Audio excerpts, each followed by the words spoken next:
할렐루야, 반갑습니다. 수요 성경 공부 시간입니다. 오늘도 주님의 은혜 가운데 큰 역사가 있는 귀한 시간이 되기를 원합니다. 이제 기도합니다. 좋으신 아버지 하나님 감사합니다. 영의 양식으로 우리에게 먹여주실 때에 주님이 우리 육신도 강건하게 될 줄로 믿습니다. 모쪼록 말씀 가운데 기초석을 세우고 주님 말씀의 기둥을 세우고 또 말씀에 또 지붕을 얹을 때에 아버지 하나님이 우리의 삶이 더욱더 견고하게 하여 주시옵소서. 오늘 이 귀한 시간도 모든 것 주님께 의탁하옵고 예수님 이름으로 기도하옵나이다. 아멘. 나는 전능하신 아버지 하나님 천지의 창조주를 믿습니다. 나는 그의 유일하신 아들 우리 주 예수 그리스도를 믿습니다. 그는 성령으로 잉태되어 동정녀 마리아에게서 나시고 본디오 빌라도에게 고난을 받아 십자가에 못 박혀 죽으시고 장사된 지 사흘 만에 죽은 자 가운데서 다시 살아나셨으며 하늘에 오르시어 전능하신 아버지 하나님 우편에 앉아 계시다가 거기로부터 살아있는 자와 죽은 자를 심판하러 오십니다. 나는 성령을 믿으며 거룩한 공교회와 성도의 교제와 죄를 용서받는 것과 몸의 부활과 영생을 믿습니다. 아멘. 찬송가 263장입니다. 263장 함께 찬양하십니다.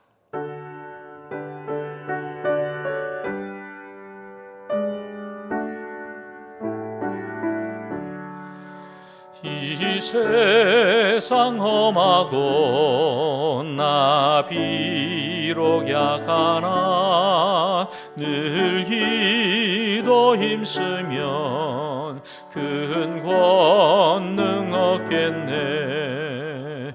주의 은혜로 대속받아서 피와 같이 붉은 죄 눈같이 이겠네.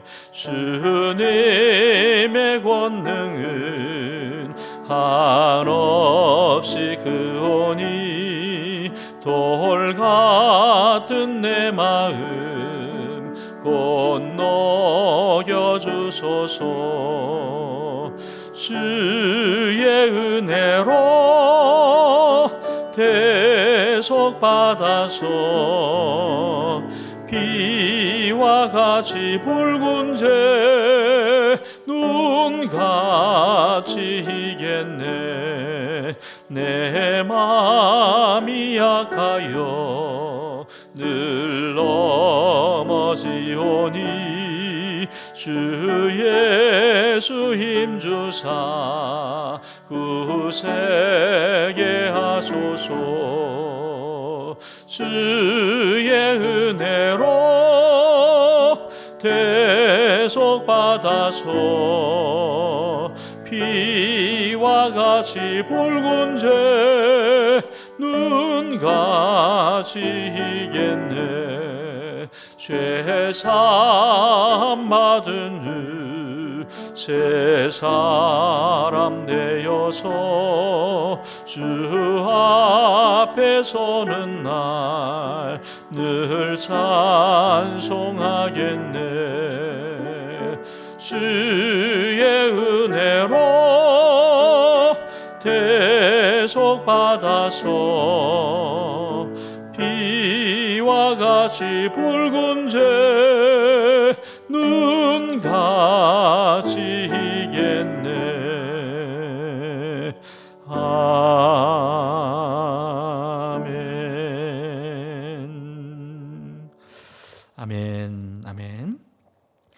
네, 오늘은 제 28과입니다. 28과 성경에 나오는 약속에 대해서 계속 공부하고 있는데요. 오늘은 그 10번째 약속입니다. 그 약속은 완전한 용서를 하시되 완전히 온전히 용서해 주신다는 하나님의 약속이 우리 성경 가운데 있습니다. 그래서 오늘 이 용서에 대해서 함께 공부하도록 하겠습니다. 오늘의 말씀입니다. 요한일서 1장 9절 말씀 우리 함께 받들었습니다. 만일 우리가 우리 죄를 자백하면 그는 미쁘시고 의로우사 우리 죄를 사하시며 우리를 모든 불의에서 깨끗하게 하실 것이요. 아멘. 다시 한번 읽겠습니다. 만일 우리가 우리 죄를 자백하면 그는 미쁘시고 의로우사 우리 죄를 사하시며 우리를 모든 불의에서 깨끗하게 하실 것이요. 아멘. 아멘. 예, 오늘 이 요한 1서의 이 같은 하나님의 약속을 우리가 함께 공부할 때에 먼저 우리 성경에 나오는 그 용서의 이야기 하나를 먼저 우리 함께 나누면서 시작하려고 합니다. 그것은 다름 아니라 다윗 왕에 관한 이야기입니다. 다윗에게 있어서 정말 인생의 절체절명의 그러한 사건이 하나 있었죠. 너무나도 놀라운 다윗, 하나님의 마음에 합한 다윗이었지만 그러나 그 또한 하나님 앞에서 범죄한 때가 있었습니다. 정말 감당하기 힘든 그런 범죄의 때가 있었는데 그것을 어떻게 극복했는지 오늘 함께 살펴보는 가운데 우리 하나님의 용서를 다시 한번 새길 수 있기를 원합니다. 우리 서론에 이렇게 되어 있습니다. 이스라엘 왕 다윗은 중년에 접어들어서 큰 위기에 직면하게 됩니다. 그는 처음에는 열심히 하나님을 섬기며 하나님의 나라의 기틀을 다지는데 최선을 다했습니다. 하지만 어느 정도 성공을 거두자 그만 경각심을 잃어버리고 맙니다. 그도 다른 지도자들처럼 자아도취에 빠지기 시작했습니다. 그래서 그렇게 이제 자기 스스로 도취에 빠지면 제일 먼저 나타나는 현상이 뭐냐? 교만이라고 하는 형상이 나타나게 되죠. 다윗은 왕으로서 부하들과 함께 전쟁터에 나가 군대를 진두지휘해야만 했었습니다. 하지만 그는 그렇게 나가지 않고 왕궁에 머물러 있던 어느 날 밤에 지루함을 달리기 위해서 궁궐 옥상을 거닐다가 그만 한 남자의 아내가 목욕을 하는 모습을 보고 유혹을 받게 되지요. 그리고 교만과 욕정이 솟구쳐 올라서 범죄하게 되는데 정욕에 사로잡힌 그는 결국 밧세바를 범함으로써 간음죄를 저지르고 말았습니다. 다윗의 죄는 그리고 그것으로 그치지 않았고 더 그 죄가 가중되는데 우리가 잘 아는 내용대로 그는 자신의 죄를 은폐하기 위해서 밧세바의 남편인 우리아를 죽음에까지 그렇게 몰아넣게 됩니다. 그 후에 마치 아무 일도 없었던 것처럼 자신의 죄를 또한 부인하기도 했는데 여러분 이같이 이 다윗의 모습을 보면 죄라고 하는 것이 얼마나 무서운지를 알게 됩니다. 그렇지만 그 죄가 그렇게 스며들 때 그것이 결국에는 양심에 큰 부담을 주게 되는 것이죠. 그래서 다윗이 나중에 자기의 죄를 그렇게 고백하기를 이렇게 고백합니다. 내가 입을 열지 아니할 때에 종일 신음함으로 내 뼈가 쇠하였도다. 주의 손이 주야로 나를 누르시오니 내 진액이 빠져서 여름 가뭄에 마름같이 되었나이다. 셀라 말합니다. 시편 32편에 그렇게 이제 자신의 그때 상황을 고백하는 본문인데 정말 자기의 입을 열지 않고서는 종일 신음하고 뼈가 그렇게 마를 정도로 괴로웠다라고 하는 겁니다. 모든 진액이 다 빠져나가서 그렇게 자신의 욕정은 채웠는데 오히려 영적으로는 곰핍해지는 그런 상황에 이르게 되었다라고 하는 그런 말씀이 되겠습니다. 여러분 그렇습니다. 죄라고 하는 것은 결국은 병을 가져다 주게 됩니다. 죄라고 하는 것은 우리를 말라 비틀어지게 만듭니다. 죄라고 하는 것은 우리가 즐거워서 원해서 취한 죄이지만 그 죄가 나를 오히려 죽이는 독소가 된다라고 하는 그런 얘기가 되겠습니다. 이럴 때 하나님께서 이 다윗을 질책하시는데 하나님께서 한 사람 선지자를 보내서 하나님 질책하시게 됩니다. 나단이라고 하는 선지자인데 이 나단이 이제 다윗에게 나와서 다윗의 잘못을 막 지적을 하는 겁니다. 그런데 먼저 이 말씀을 보기 전에 한번 이 나단이 다윗 앞에 나오는 것을 한번 생각해 보면 그 또한 쉬운 일이 아닙니다. 왜냐하면 이 다윗은 당대의 무소불위의 제왕이었습니다. 그러니까 아주 다윗이 최고의 치세를 이제 떨치기 시작하던 그때인데 어느 누가 다윗의 잘못을 지적한다. 그것은 굉장히 목숨이 위태로운 일일 수도 있는 상황이었습니다. 그런데 이미 다윗은 범죄했고 그 범죄에 대해서 이 나단이 하나님의 마음을 전해야 되는데 정말 쉽지 않았을 겁니다. 그렇지만 나단이 다윗에게 나아가서 그렇게 하나님의 뜻을 전하게 되는데 좀 지혜롭게 접근을 하죠. 이 손가락으로 이제 다윗의 얼굴을 가리키면서 죄를 직접적으로 꾸짖는 것이 아니라 비유를 한 가지 얘기를 합니다. 그러면서 양심을 그렇게 자극하게 되는데 어떤 이야기를 해주냐면 이런 얘기를 해주는 거예요. 새끼 양을 키우는 아주 가난한 사람이 있었고 또 많은 가축을 거느린 부자가 있었는데 어느 날 부자에게 손님이 찾아와서 부자는 그를 잘 대접을 하고 싶었습니다. 그렇지만 자기 양은 아까워서 잡지 않고 가난한 자의 양을 빼앗아서 음식을 만들게 됩니다. 그리고 이런 이야기를 이제 다윗에게 들려주니까 다윗이 막 붕괴를 하는 거죠. 마음에 붕괴를 해서 어떻게 그럴 수가 있냐? 나쁜 놈 아니냐? 부자로서 가난한 사람의 그 작은 양 하나를 그렇게 빼앗느냐? 말도 안 된다. 그래서 당장 그 이제 뭡니까? 막 그 부자를 죽여야 된다라고 이제 흥분을 하게 되니까 나단이 이제 얘기를 하는 거예요. 그러면서 그 다윗의 죄를 노골적으로 질책하기를 이렇게 질책하기 시작합니다. 7절 이하의 말씀입니다. 한번 같이 읽겠습니다. 나단이 다윗에게 이르되 당신이 그 사람이라 이스라엘의 하나님 여호와께서 이와 같이 이르시기를 내가 너를 이스라엘 왕으로 기름 붓기 위하여 너를 사울의 손에서 구원하고 내 주인의 집을 내게 주고 내 주인의 아내들을 너의 품에 두고 이스라엘과 유다 족속을 너에게 맡겼느니라. 만일 그것이 부족하였을 것 같으면 내가 너에게 이것저것을 더 주었으리라. 그러한데 어찌하여 내가 여호와의 말씀을 없이 여기고 나 보기에 악을 행하였느냐. 내가 칼로 햇사람 우리아를 치되 암몬 자손의 칼로 죽이고 그의 아내를 빼앗아 내 아내로 삼았도다. 그러니까 이 이야기가 다른 누구의 얘기가 아니라 바로 너의 얘기다 라고 그렇게 지적하는 거죠. 너가 어떻게 했느냐. 너의 충신인 우리아가 전쟁터에 나가서 싸우는 동안에 너는 그의 아내를 범했고 또 그 아내를 범한 그 죄를 감추기 위해서 이 우리아를 제일 일선에 서서 그렇게 암몬 자손과 함께 싸우게 하다가 그렇게 죽게 만든 것이 너의 계책이 아니냐. 너가 그렇게 살인하지 않았느냐라고 하는 그런 이제 질책을 하게 되는 것입니다. 나단이 이 책망을 이제 다윗에게 하게 되는데 자, 다윗은 여기에서 몇 가지 선택의 지점이 있죠. 첫째는 죄를 책망한 나단과 하나님을 향해서 이제 화를 낼 수 있는 선택입니다. 이제 그 일개 선지자가 자기 제왕인 나에게 와서 그렇게 함부로 말을 하냐라고 아주 무시를 하든지 책망을 하든지 할 수 있었다는 거죠. 두 번째는 자기의 잘못을 생각하면서 내가 어떻게 여기까지 이르게 되었는가 자포자기하고 좌절감에 사로잡힌 채 주저앉을 수 있었다. 두 번째 옵션입니다.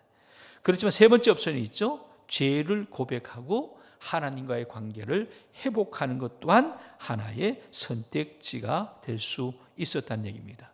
그래서 책임을 누구에게 전가하든지 피해버리든지 아니면 거기에서 그냥 주저앉든지 아니면은 자신의 죄를 인정을 하고 돌아서든지 세 가지 선택지가 있었는데 다행히 다윗이 택한 것은 세 번째가 되겠습니다.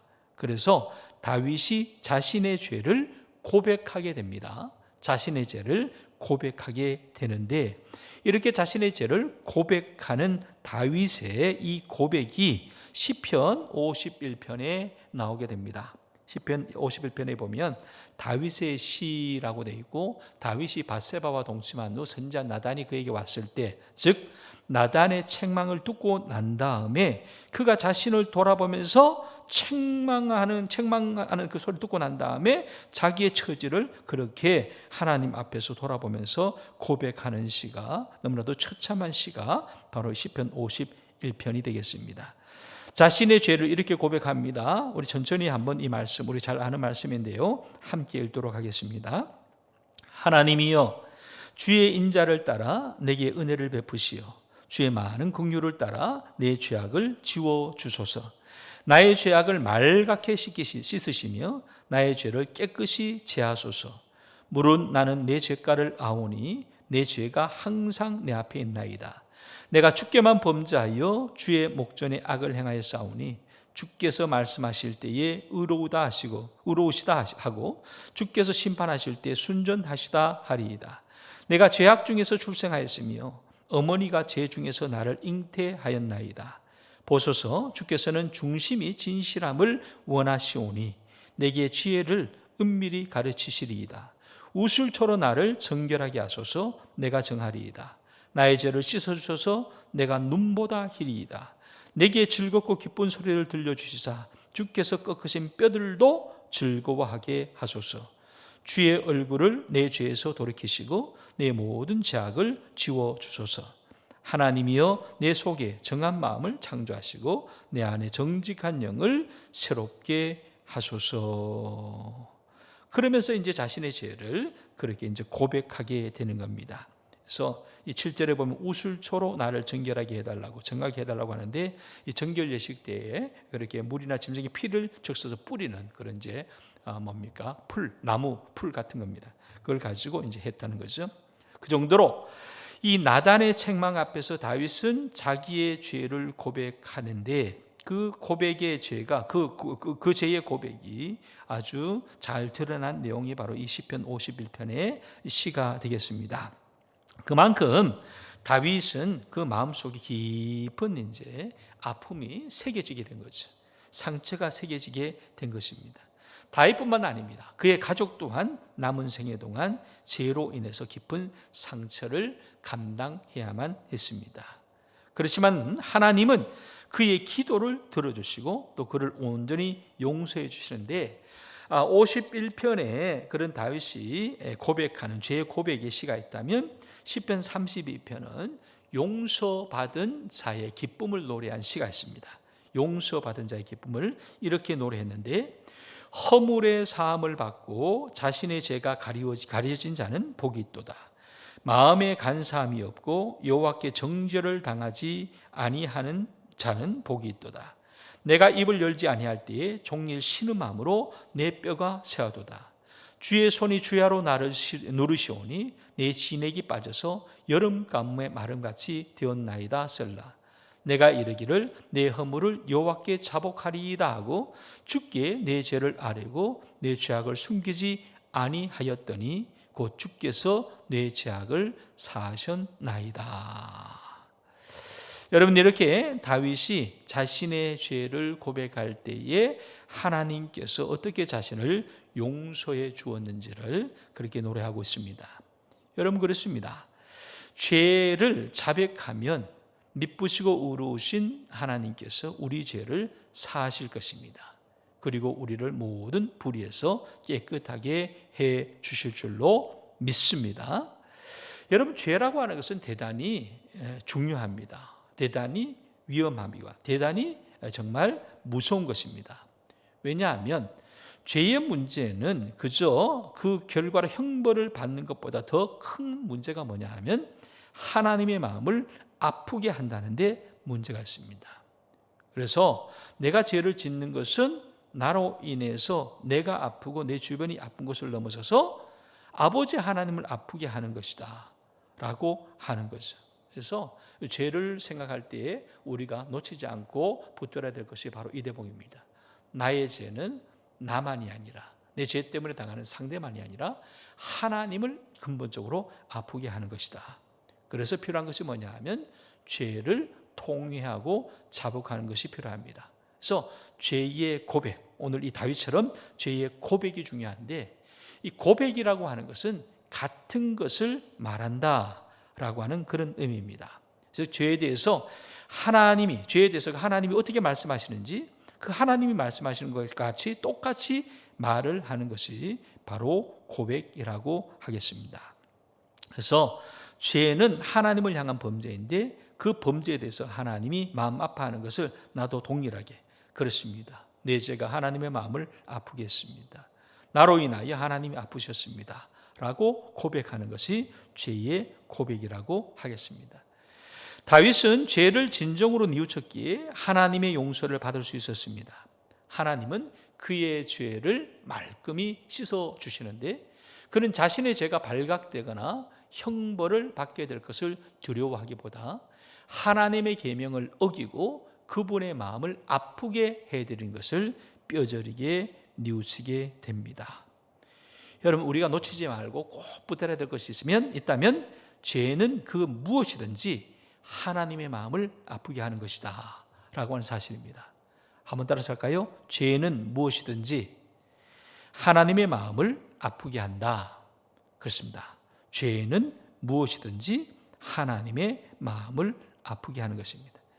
그것이 우리가 생각하기에 큰 죄이든 작은 죄이든 겉으로 드러난 죄이든 내면의 죄이든 다 하나님의 마음을 아프게 하는 것이라는 겁니다. 간음을 하는 것이나 살인을 저지르는 것이나 그뿐만이 죄가 아니라 걱정하는 것, 근심하는 것, 의심하는 것, 게으른 것, 정욕, 탐심, 시기, 질투, 원망, 분노, 거짓말, 속임수, 기만, 험담, 중상, 증오, 불친절, 거만, 교만 등등 또한 죄입니다. 하나님의 마음을 아프게 하고 하나님께 상처를 주는 것입니다. 그래서 하나님의 마음을 아프게 한 그 죄를 우리는 고백할 수 있어야 됩니다. 즉 회개할 수 있어야 됩니다. 우리가 통회할 수 있어야 된다는 거죠. 그럴 때에 하나님께서 어떻게 하시느냐? 용서하신다라고 하는 겁니다. 용서하신다. 이사야서 43장 25절 나 곧 나를 위하여 너의 재물을 도말하는 자니 내 죄를 기억하지 아니할지니라. 나는 나를 위하여 나는 나를 자신을 위해서 그렇게 용서하시는 것. 왜냐하면 사랑의 하나님이시기 때문에 아들의 잘못을 아들의 죄를 용서하시는 그 심정으로 용서하신다는 겁니다. 다만 우리가 해야 될 일이 있다면 한탄하고 뉘우치고 돌아서는 회개가 있어야 된다. 한탄하고 뉘우치고 돌아서는 그런 이제 회개가 있어야 된다는 겁니다. 여기에서 이제 도말한다라고 하는 표현을 썼는데 도말이라고 하는 것은 마이티라고 하는 히브리어를 씁니다. 닦다라는 뜻입니다. 지운다라는 뜻입니다. 닦고 지운다. 이제 크게 두 가지가 있는데 잘못된 것을 이제 물로 닦는다는 그런 이제 지운다는 의미가 있지만 그것으로도 다 안 지워지면 그 전체를 그냥 담궈서 완전히 빨아버린다는 의미가 있습니다. 그래서 옛날에는 양피지에다가 글을 썼는데 양피지에 글을 쓰다가 잘못 씁니다. 그럼 해면이라고 하는 것을 가지고 이렇게 이제 닦을 수 있다고 그래요. 그런데 그것을 잘 안 닦일 때에는 양피지 자체를 물에 푹 담가서 모든 것을 완전히 빨아버리면 이제 지워버리고 잊어버리게 된다는 거죠. 그래서 완전히 잊어버린다, 깨끗이 씻는다는 의미가 이 도말 가운데 있다. 기억하지 않는다 라고 하는 의미가 이 도말 가운데 있다라고 하는 사실입니다. 예레미야서 31장 34절 이런 말씀합니다. 그들이 다시는 각기 이웃과 형제를 가리켜 이르기를 너는 여호와를 알라 하지 아니하리니 이는 작은 자로부터 큰 자까지 다 나를 알기 때문이라. 내가 그들의 악행을 사하고 다시는 그 죄를 기억하지 아니하리라 여호와의 말씀이니라. 즉 기억조차 하지 아니하시는 하나님. 용서가 그런 거라는 겁니다. 우리는 용서를 받았음에도 불구하고 그 용서받은 것 때문에 마음에 늘 불편하죠. 여전히 막 시시때때로 그렇게 기억이 나죠. 그런데 용서를 해주신 하나님은 그것조차도 말갛게 잊어버리셨다라고 하는 얘기입니다. 히스기야 왕이 말년에 하나님의 은혜로 질병을 치유받고 난 다음에 이런 고백을 합니다. 내 모든 죄를 주의 등 뒤에 던지셨나이다. 내 죄 때문에 내가 이렇게 질병을 앓았었는데 이제 회개하고 용서를 받았을 때 그 모든 죄를 하나님 등 뒤로 던져버리셨습니다. 지나쳤다는 거죠. 돌아보지 않는다는 그런 의미입니다. 미가 선지자도 그런 얘기를 했습니다.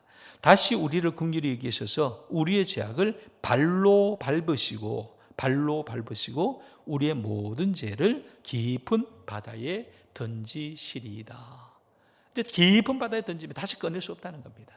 그러니까 완전히 잊어버리고 완전히 지워버리고 그렇게 용서해 주시는 하나님이시라는 말씀입니다. 그렇습니다. 여러분 오늘 말씀 특별히 어떤 약속이냐? 하나님은 회개하고 통회하는 자 용서해 주신다는 겁니다. 용서에 대해 어떤 용서를 하냐? 영원한 용서를 하신다. 완전한 용서를 하신다. 온전한 용서를 하신다라고 하는 사실입니다. 그러므로 오늘 우리 가운데 있는 모든 죄를 주님 앞에 내어놓고 회개하고 기도할 때에 바로 이 같은 확신도 분명하기를 바랍니다. 하나님은 나의 모든 죄를 당신의 등 뒤로 던지셨다. 하나님께서는 나의 모든 죄를 내가 회개하는 그 순간에 발로 밟으셨다. 하나님께서는 나의 모든 죄를 이미 저 깊은 바닷속으로 그렇게 깊이 던져버리셨다. 그래서 모든 걸 잊어버리고 주님 앞에서 회개한 자답게 돌아선 자답게 신실하게 서가는 저와 여러분 될 수 있기를 바랍니다. 결론을 우리 함께 읽겠습니다. 하나님은 극악 무도한 범죄를 저지른 다윗을 용서하셨다. 그와 마찬가지로 하나님은 우리가 무슨 죄를 짓든지 용서를 베푸신다. 완전하지도 않고 뛰어난 믿음이 없더라도 진정으로 죄를 뉘우치고 고백하고 용서를 구하면 하나님이 모든 죄를 용서해 주신다. 이것이 바로 하나님의 약속이다. 아멘. 아멘. 예, 우리 기도드리겠습니다. 좋으신 아버지 하나님, 이처럼 약속해 주시니 감사합니다. 주님, 죄 많은 우리들, 허물 많은 우리들, 날마다 주님 앞에서 부끄럽게 짝이 없는 삶을 살아가는 우리들, 우리 중심으로부터 마음으로부터 주님 앞에서 흐트러져가는 저희들의 모습을 우리 주님 아십니다. 오 아버지 하나님, 우리의 모든 죄를 용서하시되 맑게 씻어주시고 주님이 다시는 돌아보지 않으시고 잊어주시는 하나님께 감사를 드립니다. 이제 그 주님만 의지하여 주님 그 죄로 다시 돌아가지 않게 해주시고 아버지 그 죄로부터 돌아선 이제 저희들 오직 주님을 향해서 다른 박 절치는 하루하루의 삶이 되게 하여 주옵소서. 예수님 이름으로 기도하옵나이다. 아멘. 하늘에 계신 우리 아버지, 아버지의 이름을 거룩하게 하시며 아버지의 나라가 오게 하시며 아버지의 뜻이 하늘에서와 같이 땅에서도 이루어지게 하소서. 오늘 우리에게 일용할 양식을 주시고 우리가 우리에게 잘못한 사람을 용서하여 준 것 같이 우리 죄를 용서하여 주시고 우리를 시험에 빠지지 않게 하시고 악에서 구하소서. 나라와 권능과 영광이 영원히 아버지의 것입니다. 아멘.